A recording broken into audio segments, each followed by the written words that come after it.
S'il y a ceux ce matin heureux à l'idée de ne pas entendre le réveil sonner et les autres, vous qui nous écoutez peut-être sur Europe 1 en vous rendant sur votre lieu de travail, 1er mai ou pas, et malgré le flou qui entoure une fois de plus cette journée de fête du travail, un projet de loi est en préparation, mais seulement pour l'année prochaine.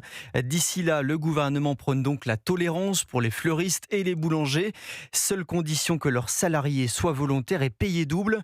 Et c'est justement le cas dans cette boulangerie parisienne où vous vous êtes rendu, Antoine Bienvaux.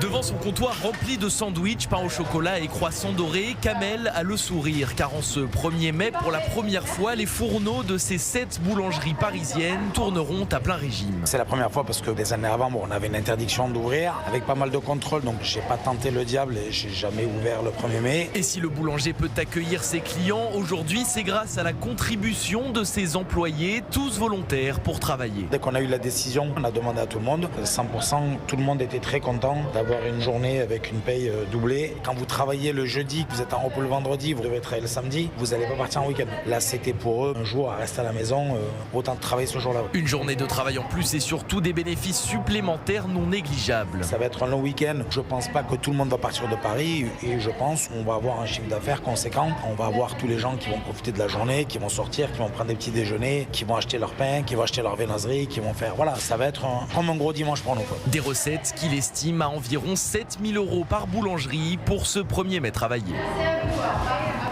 Reportage Antoine Bienvaux.